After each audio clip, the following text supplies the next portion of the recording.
Hi, everybody. Welcome to another edition of Too Opinionated. I'm so excited today. I've got actor Jeff Holman with me. So, welcome, Jeff. Thank you so much. Thanks for having me. Meisterkhan! Oh, yeah. See, now I can get a screenshot. I can stick you right back in there. Absolutely. You I ready for just that? did a photo shoot, and one of the photos is of me going like that. I'm gonna send it to you. You It's need to perfect for send your me wall. that. Yeah, It yeah. is It needs to perfect for the go there. wall. Yeah, it needs to go on there. I watched an episode of Discovery today, Star Trek Discovery, and I watched the first episode of the Prodigy cartoon. Have you seen that one yet? No. Is it good? The first episode was pretty good, but it ends with Kate Mulgrew's character shows up right at the end. I guess she's voicing the character, so it's kind of worth watching just for that. Absolutely. I now, is this the one that's gonna be like funny? That one is let's see, lower decks. I think. Oh yeah. I've And seen it is previews for pretty that funny. one. It That is looks pretty good. funny. Yeah, this one's brand new. I guess it's more, maybe it's geared for a little bit younger, but it still seemed pretty Star Trekky to me. I enjoyed the first one. I'll have to check it out. I'm all for, they can put as much on there as they want. It's kind of like Disney. You know, if they want to do more Star Wars, I know some of it I'm not going to like, but just keep doing it. Keep doing it, because I'm gonna like some of it at least. I'm like a bunch of it, probably. Well, Although the movies, those new ones, just okay on those. no, I mean the classic movies 1 through 6, obviously 2, 4, and 6 are the best. Yeah. 1, 3, and 5, not so much. That's the way it goes. But definitely the best one was Star Trek II: Wrath of Khan. So as soon as I saw your Khan, I was like, oh yeah, this is my guy right here. Absolutely. Always been my favorite one. And being honest, the first one, not great. Kind of it wasn't a bad movie, but it was just kind of slow. So, I didn't have a lot of hope for the second one. And then it was terrific. And then it blew us away. Yeah. It was terrific. So we were talking off camera, your mother's family, your mother. That's from right. Bluefield, West Virginia. My mother's from Bluefield, West Virginia, which is just about 100-ish, maybe 120 miles from you. Yeah, so, we can probably get there an hour and a half, hour and 45 minutes, something like that. Yeah, I couldn't believe it. I was like, wait, West Virginia? How far is it from Bluefield? That's about it. Yeah, they're the lights. So have you been family. into Bluefield? You bet. Oh, absolutely. I've been there a number of times. And what about the lights? Their name are Lights. So my mom's maiden name is Lights, Lights. So very nice. All right. Well, yeah, we've got some. Yeah, we just went through. We were going toward. We were going toward Charlottesville, Virginia. So we at the split, we went the opposite way. But if we went, like if we were going to Myrtle Beach, right through Bluefield. Yeah. It's beautiful country. I really love Bluefield and all of West Virginia. It's a great state, actually. It's very nice of you to say. I'm going to use that. Please do. Please do. It is so beautiful, especially during the fall when the leaves are changing. It's wild, wonderful West Virginia. That's right. More people. Thank goodness. You probably remember they briefly changed that sign to like open for business or something. It was terrible. and then they quickly switched it back to Wild and Wonderful. Thank goodness. Your mom is your mom or your family still in the Bluefield area? My mom, when she met my dad in Richmond, Virginia, they actually moved to Colorado, and that's where I was born and raised in Denver, Colorado. Very nice. When you left Colorado, were you able to start running or anything because of these super lungs that you developed, No, but I'll tell you, since moving to LA, my blood has really thinned out. I mean, when it dips below 50 degrees here, I'm like, ooh, I got to get out the jacket, And if it's down to 30, it's like, oh, that's parka weather right there. And then I went back home to Denver just recently, and it was like, oh my God. Yeah. Oh my God. I stepped off the plane. It was 26. I was like, oh no, I'm definitely not used to this. But luckily I had the parka with me and just zipped it so up. you It were was all ready. good to go. I was ready. At least you knew what you were getting into. Absolutely. Yeah, I spent a couple of weeks in Denver. So it's been several years back, and what I remember, other than just it's beautiful out there as well, is that I had to keep water by the bed because I was just thirsty all the time. Yes. Oh yes. Whenever I go back, you're right. It's just I'm so parched always. I'm just drinking water, glasses and glasses of water, and it's so just weird. Your skin just dries right out. It's like yikes. Yeah, it's brutal. And it's even worse in the wintertime because it's even drier. Oh, I'm sure. It's so altitude's so weird, the effects that it has on the body, because it's not like it's 10,000 feet, you know, right. It just it doesn't seem like feet. Yeah, well, that's right. It's only it just doesn't seem like that much. But I guess it is. I guess it is. So do you have a degree in marine biology? I do. When I was in Colorado, I really just had to go to school someplace warm. And my dad was also like, okay, look, we all know you can act. If you're going to go to college and if I'm paying for it, then you're going to study something like real, like science-based. I was like, okay. All right. Well, I've always had an interest in marine biology, and that puts me someplace warm. So boom. And he's like, okay, all right, Jeffrey. So yeah, got the degree in marine science, and I have a minor in economics as well. So it's sort of like the business side of marine biology. Took a lot of marine biology classes, and then some marine science, oceanography, pre-law, stuff like that. Yeah, it was a great place to go to school, and a really great program too. Yeah, that's terrific. The marine biologist, my favorite Seinfeld episode. Yes, with the whale and the golf ball. People are like, oh my God. He says the sea was angry that day, my friends. Yes, God, I love that show. Such a fantastic show. So I'm getting ahead of us, Jeff. So talk a little bit about, how did you become interested in entertainment? How did you go about getting into that, especially since you got the degree in marine biology? Well, actually, it all started in the first grade. No, it's pretty. We were doing a production of Noah Builds an Ark, and every child had to build a paper mache animal and then walk into the ark.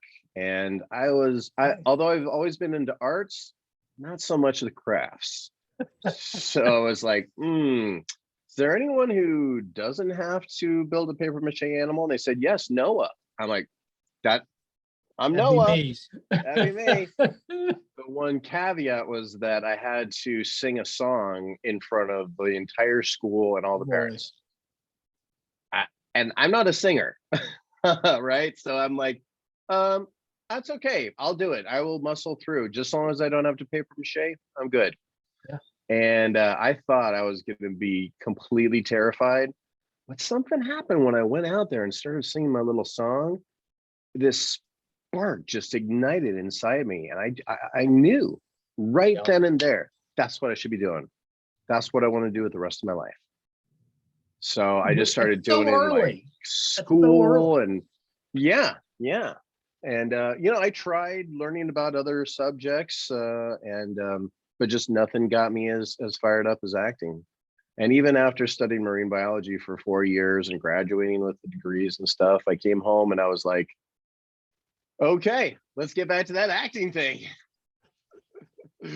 So, yeah, much to my father's chagrin. Here you are. And here I am. Yeah. That's great. So you didn't play an instrument or a sport, anything like that in school? No. I tried playing the trombone. But when I tried, I was in grade school and I couldn't reach the 7th note. And I was like, I don't think maybe this is for me. I don't know. I just didn't keep with it. I tried taking piano lessons when I was a really small child too. Didn't stick with I it. tried that too. My poor aunt wasted 2 years of her life trying to teach me piano. It's a beautiful instrument. My brother can play piano, and I love listening to him play. He's great. But no, and I really wasn't into sports that much. I pretty much just stayed in the theater doing my thing. Yeah. And then after school I tried to do like non-union films and non-union commercials there in Denver, and Denver Mattress Company. I'm like one of the shoppers in the background, like, so do what I can. And then we finally moved out. I met my wife in Denver, and we moved out to California about 24 years ago. And oh man, I forgot I had my glasses on. I was going to take these off. Here, I'm going to leave those off for the rest of the time because I don't want to like reflect. It was doing fine. You got to do it dramatically, Oh yeah, excellent. Here we go. And then we moved to LA. We moved to Los Angeles, and the rest is history. Was there a role after you moved to LA that you were like, okay, I could do this as a career? You know what? We were already all in for me doing it as a career when we moved out here. So, but one of the very first roles that I got was in this Coors Light commercial. Nice. And basically, I'm at the concession stand, and I bump into this hot chick, and she's like, "Ooh, Coors Light, nice choice." And then she like takes off her shirt, and she's wearing a Coors Light shirt underneath, and she grabs that. I'm like, "Oh, she's a beer man." Oh. And like so many people saw that. All of my friends from back home, they were like, "Jeff, we saw you in the commercial. Oh my God." And then like even around LA, people were like, Are you in that Coors Light commercial? I am. Yes, I am. And that like absolutely cemented it. Like getting recognized and having people be like, "I saw you." That's like, okay, I'm for sure hooked. For sure. This is my thing now. That's great. That's great. I'm never going home. I'm never going back to Colorado. Actually, when we moved out here, I said 5 years. Then 5 years, I'll have my own sitcom, no problem. Yeah. And after 5 years, my wife's like, "Okay, Will, it's been 5 years," and I'm like, I can't go back. I have to keep going until I make it. I'm sorry. And she's like, "Okay." And she's been my rock. She's been my rock the whole time. That's a good wife. That's a good woman. Sure is. Yep. I got to speak to her. So we were supposed to do this interview last Thursday, and we had a snowstorm come through and lost power. But she called me. I was scrambling around trying to see who I needed to email. She called me. And I could not believe it. She is really resourceful, right? Really I was good. like calling my publicist, and I'm like, "Oh gosh, she's not picking up on the Zoom call. What should I do?" And she called you. She's like, "I just looked up his website and found his social media, and I got his phone number, and I called him directly." I'm like, "What? Oh my God, you're so amazing." happy that she did too. Me too.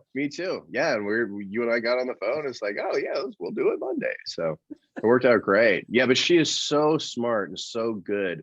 She's my camera person. She's my reader. She helps me do all my self tapes. She's a great director. She's a great cinematographer. She's always Not making great standing suggestions. like right behind you, is she? oh! I didn't see you there, honey. Oh. No,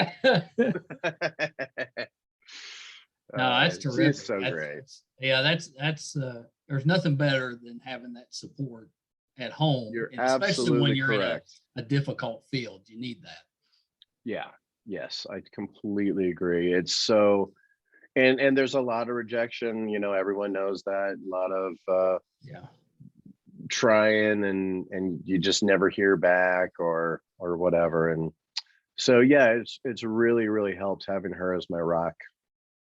She's One great. of the one of the good things that came out of our not getting to do our interview Thursday is I got to watch Being the Ricardos this weekend. Oh, cool. Very cool. You were What'd you like think? Roger Otter. Boom. Yeah. You were really good in that. I really enjoyed that.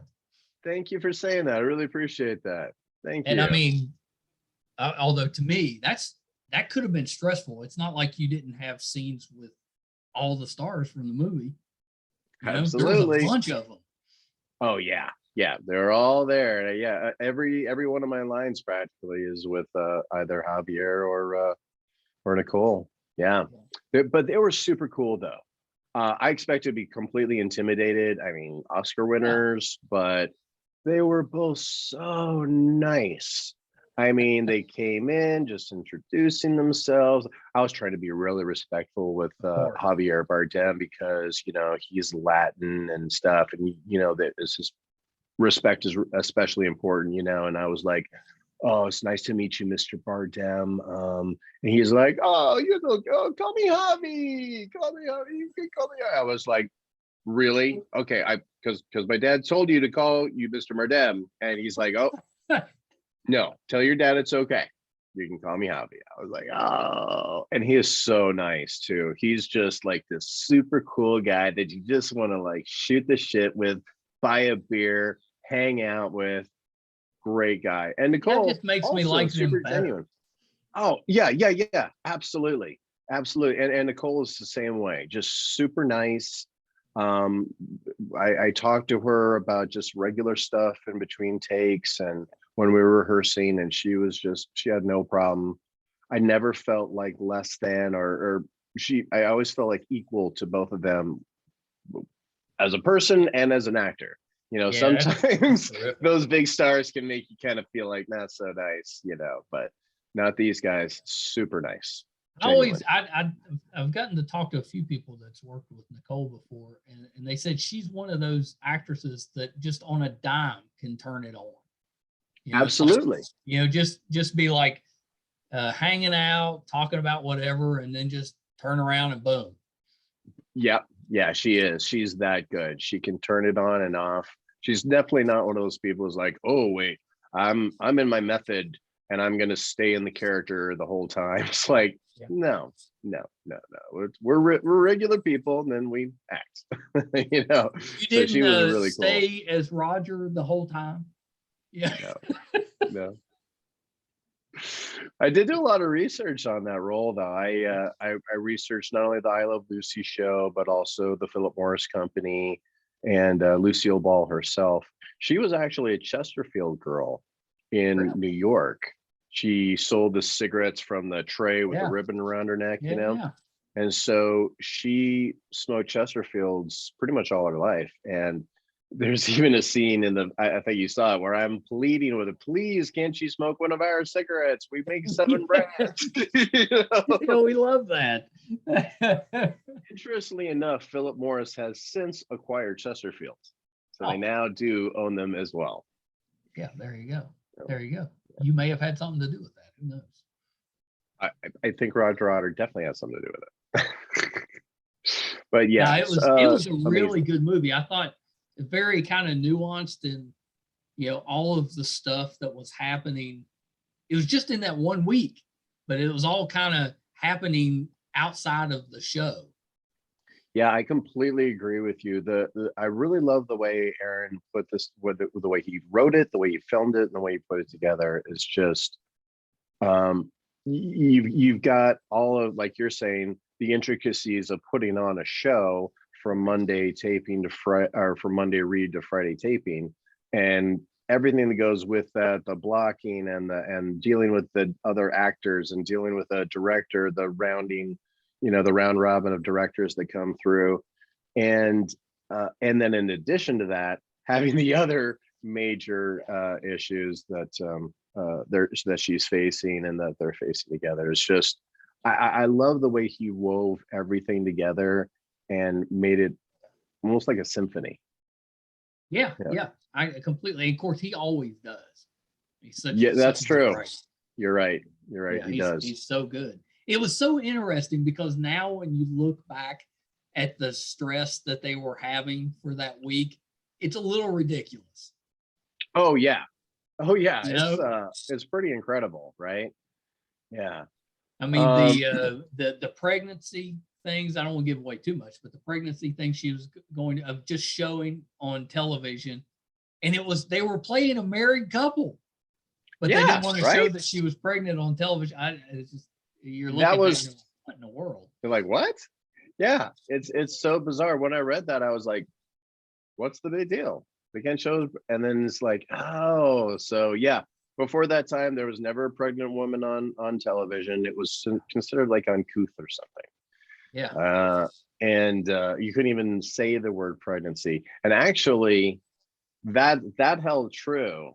Like they still didn't get to say the word pregnant. I think they had to say like she's expecting or something. But yeah, the stuff they had to deal with is amazing. I really like the way Erin showed the workings of Lucy's mind, how Lucy was thinking about the process of filming and the process of the joke, and it was like, how exactly is that going to work? Okay, I see that now. And then what about this? I loved that seeing that process. That was fantastic. Yeah, it was so interesting, and the parts where she was talking about, you know, she has to be on every day to make sure the best thing's out there because she's not the prettiest or looked at as the biggest star or whatever. So she has to do it perfect every day so she can keep doing it. And then you kind of understand because some of the stuff she did, not the nicest, but you kind of understand why she was doing that, you know, from her perspective. Right. Yeah. And you're right. A couple of times she didn't sugarcoat it. She's like, listen, we don't have time to sugarcoat this, so I'm just going to say it like it is. But I really like that. That really appealed to me. I like how she was very no nonsense. And it also showed what a powerhouse she was. Oh yeah. Both she and Desi, obviously, but her especially. Yeah. I love they're at the you know, close to the end where they're in front of the live audience, they get the phone call, and then they, you know, he says who it is, and we were just like the audience. We're like, whoa. Oh yes. When I read that, I was like, oh. I guess that's what happened though, I guess. Yeah, it's pretty incredible. Yeah, and the way Erin tells it is just like you said, we were all blown away as soon as that happened. I'm like, whoa. Yeah. So So how did that role come about? How did you end up in that movie? Well, I had a self-tape audition sent by my agent, and I just saw Aaron Sorkin's name was nowhere on the audition. Okay. But I saw that the casting director was Francine Maisler, and I was like, oh, okay, so this is big. This is a big film because she only does like big blockbuster films and stuff, right? So I was like, okay, so this is a big film. I want to make sure that I really nail it, and then I'm especially, you know, subtle. Because when you like blow yourself up or get blown up on a big screen like that, every little movement can look really gigantic. So I try to be especially subtle. And there's the way they wanted it filmed, they wanted it like start out with a tight shot by the eyes and then slowly pull back as the scene is going on. And I'm like, that's right, honey. You're going to have to like be reading the scene with me and operating the iPhone, right? It's not like we have a professional video camera here. We got the iPhone that she's like trying to like do the pinch and, you know, and I'm like, oh my God, who the hell does this person think he is making us do these complicated camera moves? Said that, swear to God. I was like, who the hell does this person think he is? Then I found out it's Aaron Sorkin. Yeah. So, oh yeah, but my wife did it just right, and well, so did she land you the role with her camera work, or was it she did? Well, you know what, it was a little of both, but I think more camera work. I think that I was just sort of like there, and they're like, wow, the camera work on this is incredible, we got to cast this guy. Actually, I was talking to Todd Black on the set. Todd Black's one of the executive producers, the one who was really in charge of bringing this to Aaron. And he said that as soon as Aaron and he saw my videotape, they're like, we knew. As soon as we saw your audition tape, we knew. I was like, wow, thank you. Yeah. Thanks for saying that. Yeah. Because he's done so much stuff. Oh, yeah. Oh, yeah. Yeah. I was getting like amazing reactions. In fact, the makeup lady was telling me like, oh, we were all giggling behind the camera at all the things you're doing, all your reactions and your lines and stuff. As a comedic actor, I am always looking at a scene and like, how can I just add like a little look or a little, way of saying this one thing to just sort of like jar people a little bit. And a couple of times I tried to lean into the comedy and Aaron was like, no. No. Yes, he was very precise about how he wanted it done. In fact, this one time he said, I want you to respect where the ellipses are and where they aren't. So basically I had put one too many pauses in the line reading prior to that. I'm like, I've heard that about him. He is. I think it was Mark Pellegrino came on and said that. I think I may not have the right person, but he said that when you're reading his stuff, you don't ad lib any of it. You read what's written exactly. You read exactly the way it's written, and if you don't read it right, he'll tell you. You're like, oh no, you're emphasizing the wrong word. Like, I got it letter perfect, not good enough. You have to emphasize the exact word I want you to. I'm like, okay, I got you. Yeah. I'm amazed at how his mind works and how when he writes a script and you can tell he just sees every little detail. Yeah, you're right. It's amazing.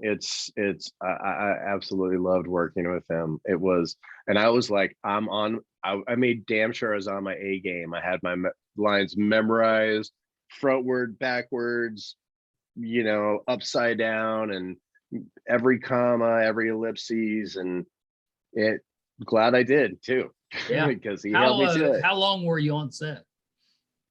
I was on set about 3 weeks of the 2.5 months shoot, so not too bad. No, that's pretty good. That's pretty. So yeah, as someone that has you worked yourself up to this point, once you land a role in a big movie like that with big stars, does that help you going forward? Does that make it easier getting at least looked at?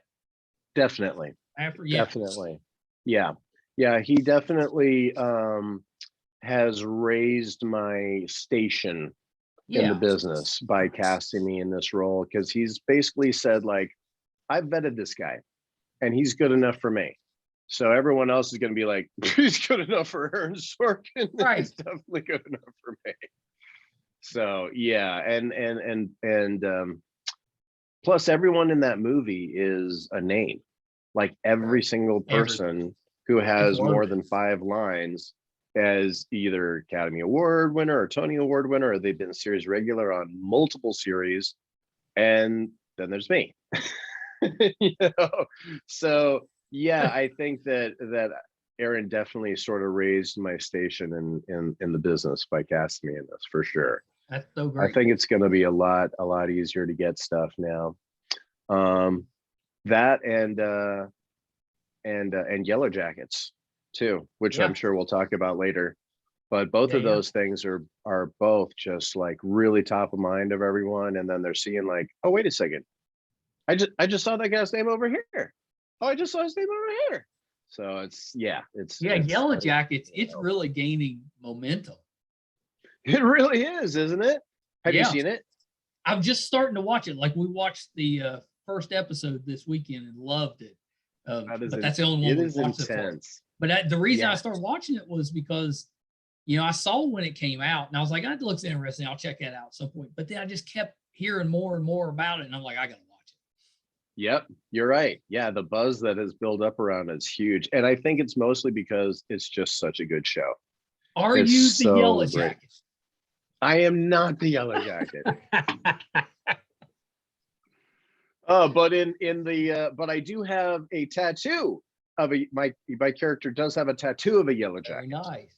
on him. Yeah, very Yes, nice. and in the 6th episode, when you get to it, you'll see that I actually pull up my shirt and show my yellow jacket tattoo.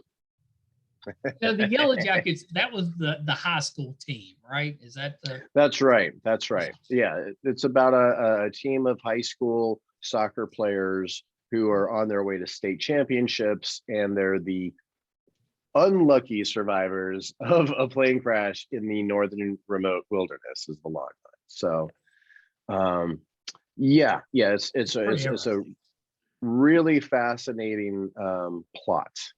Yeah, I can't wait And to what see they do with it is amazing. Yeah. Like every time an episode comes out, we're watching it as soon as it comes out because it is just so good. I want to see like, oh, how did they develop this and how did they lay this out? We just ran out of time and we're like, we got to at least get one in this weekend. And so yeah, it was so good. It was so good. Yeah. But did that one show up after the Ricardos, or did you do that simultaneously? Actually, I did the pilot for Yellowjackets a couple of years ago before the pandemic. Yeah. And here in Los Angeles. And didn't really hear much about it. And then the pandemic hit. And I was like, oh, I wonder if that Showtime thing ever went through or anything. Well, I never heard anything about it, so I guess not.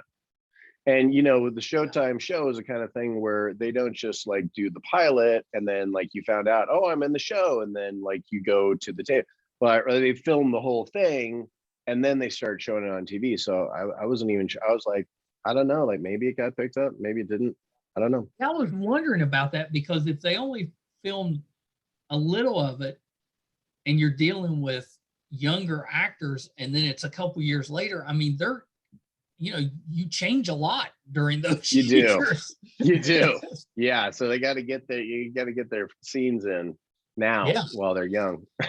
Yeah. You see that all the time with shows that are on for just, for a long period of time. The kids will change so much from year to year. Yes. Yeah. And then after a while their voices change. And then the producers are like, oh, no, try and speak in your kid voice, and they're like, I'm talking like this. And I was like, that's not working. That's not working. Yeah, that's not working at all. So I saw you on an episode of Better Things, which is a show we love. Excellent. Thank you. Yeah. Yeah, you were like a maitre d'. That's right. They were looking for, the casting for that was late 50s to 60s native New Orleans speaker. And when my agent sent this to me, I'm like, what the hell? Yeah, what? I'm not gonna get this role. What? This is ridiculous. I'm like, all right, fine, I'll go.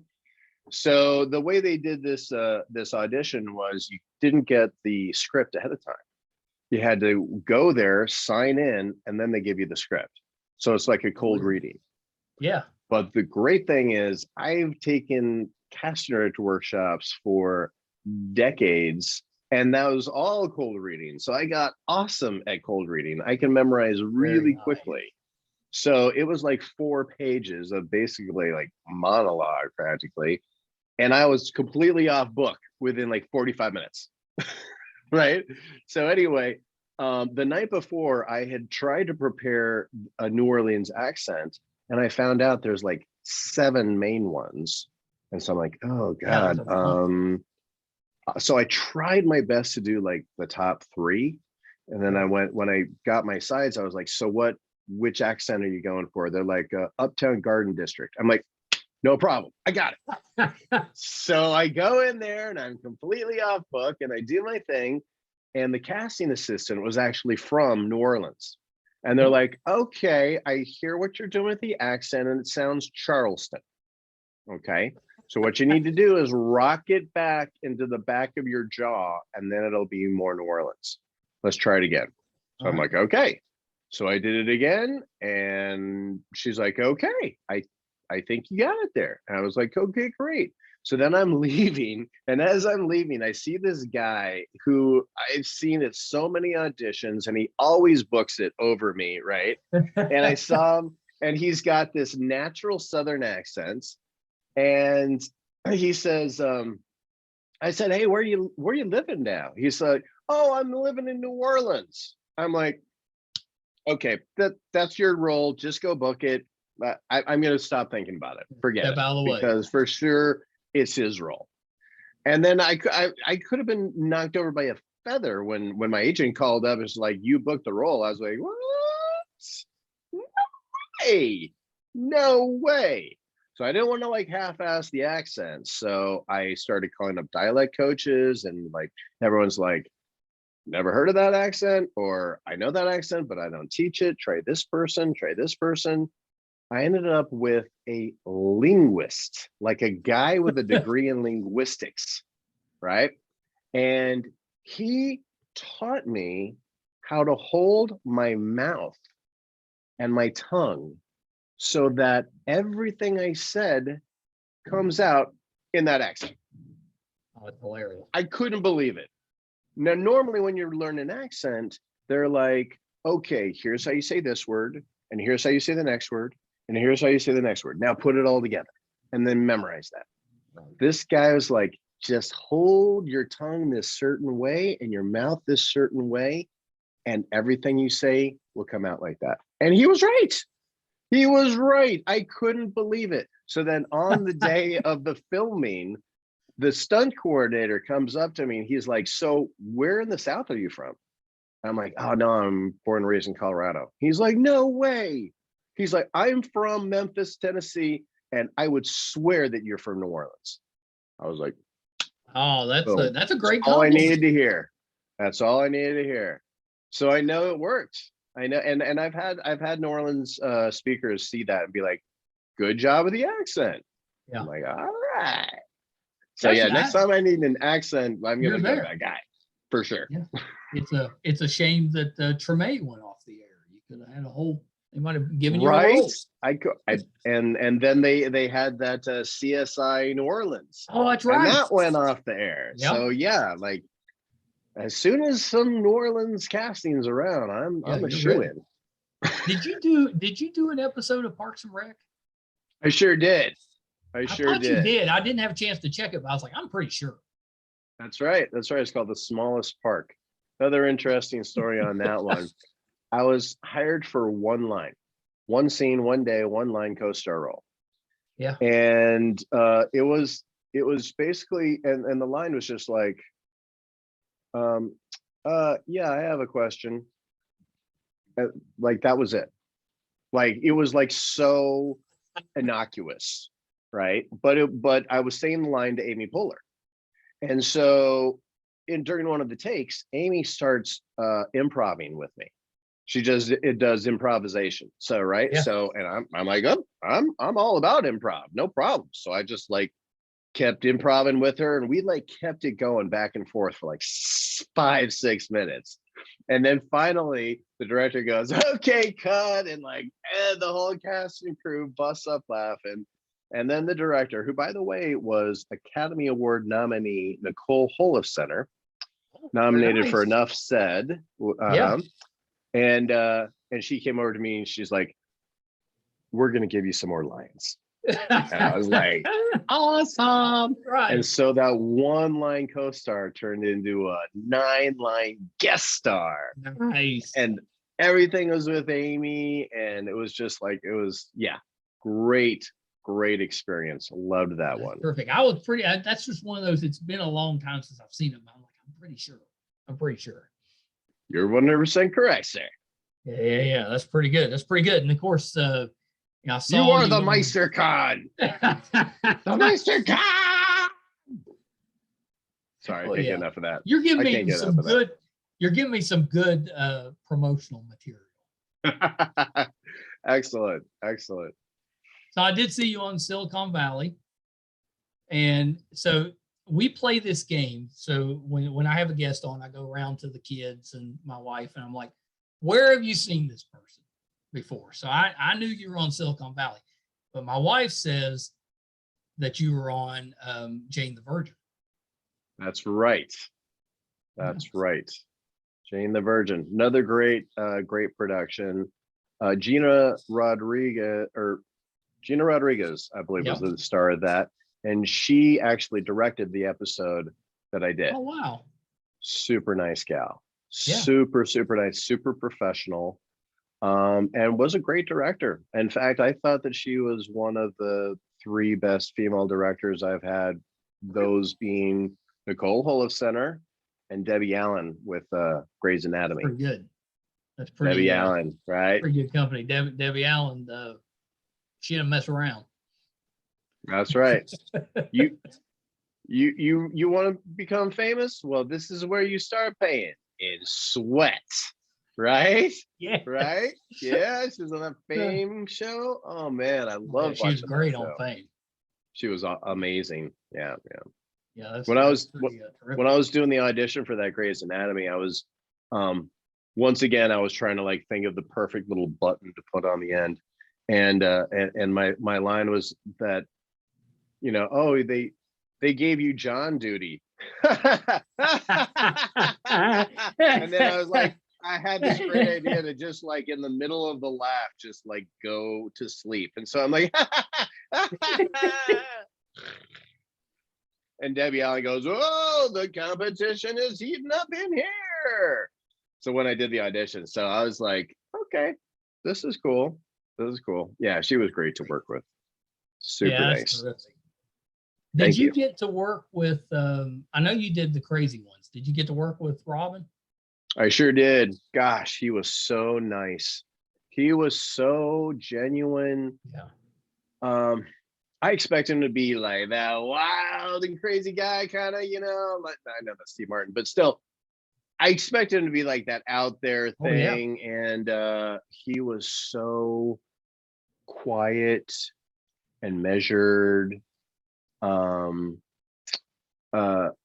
Completely different from how I thought he'd be. Super nice though, really nice. And he and Brad Garrett were on that same show, and Brad told this story about how when he was first starting as a comic, and he went to the open mic night, and the guy right before him was Robin Williams, and just absolutely killed with like you don't want to follow no Robin. material. Yep, followed Robin. Yep. And then Robin came over and was like, and he's like, oh, I was just telling him, I was just like, oh, when I followed you, and he's like, yeah. So yeah, they were both super cool, and it was great hearing their stories. I love that. That was so. I feel so lucky that I was able to work with him before he passed away. Yeah, that's guy. Terrific. That's terrific. So tell me about the Tonight Show. Oh, so the Tonight Show. This is the one with Jay Leno, and you know he did all those funny skits and stuff, and so I did a couple of the skits. This one was they were doing Chris Christie, and it was supposed to be like Chris Christie in a thong. And so they basically had me in a thong dancing around, and then they put like Chris Christie's head on, or my face on my head, you know. And so I was like, woo, and then Chris Christie like this. So that was one of them. And then this other one, I was in like a hot tub playing a Hollywood bear, which is like a gay guy who's like big and burly and, you know, with a beard and stuff. And so, you know, and kind of like, cheers to that one. And so those were great because the casting director would call you and be like, hey, we just wrote this skit. We're doing it for tonight's show. So you have to be here in half an hour. Can you be here? And we're like, yeah, absolutely. I'll be there with bells on. And you just like jump in the car and run over there and do these things. So that happened a few times. That was great. Cecilia Pleva is the casting director for that show. Great one. Yeah, very nice. Very nice. Nice lady. Very nice lady.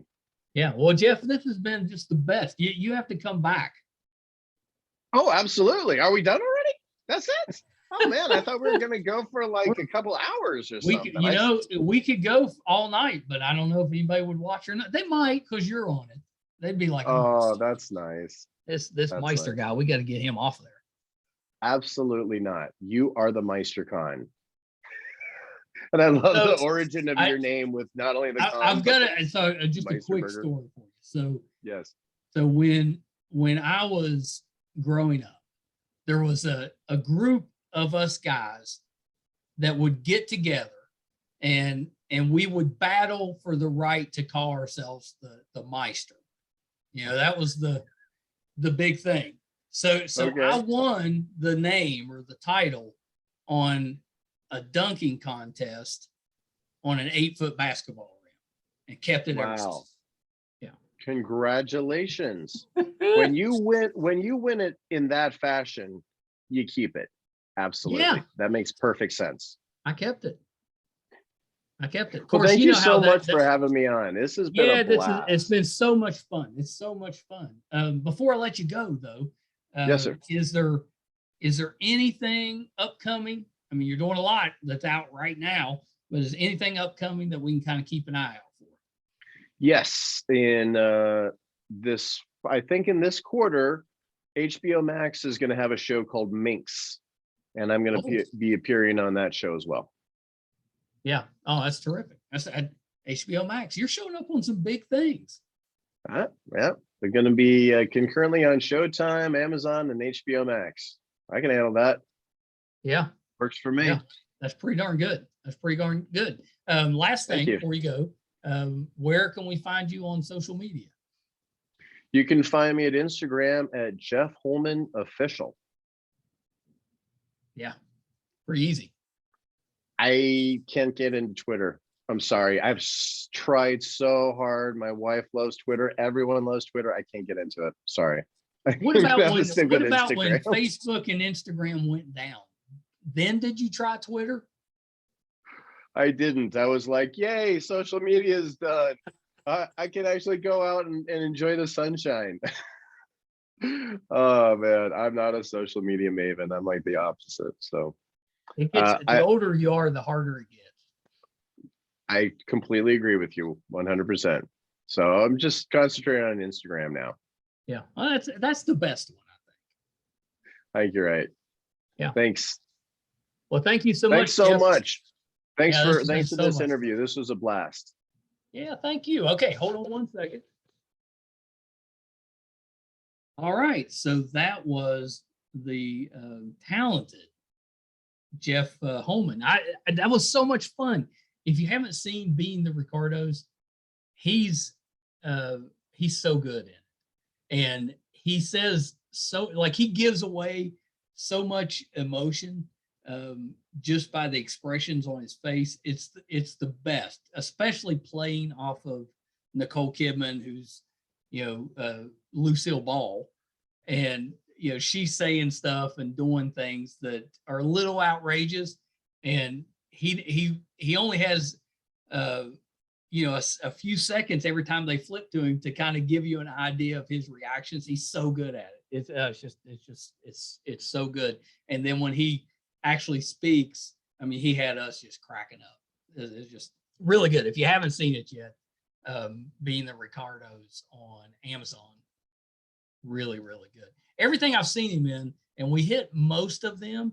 I wanted to run through a few that he's been on that we didn't talk about. He had an appearance on Mom.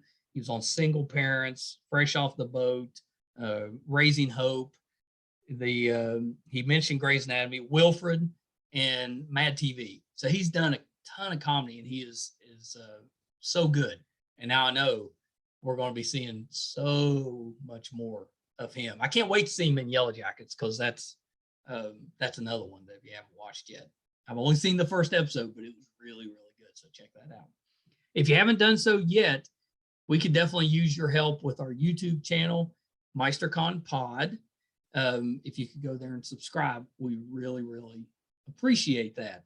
You can find all 320 or so episodes, audio and video, on our website, meisterkhan.com. It's got a terrific blog from Brett. He is, oh, he's such a good writer. It's funny, it's geeky. You'll enjoy that. If we're doing anything in studio, or if we're going to any events, if we're going to conventions, that'll be on there. If we're doing live interviews, that'll be on there. So definitely check that out, meisterkhan.com. So thanks to Jeff. Thank you guys so much again. Until next time, bye, everybody.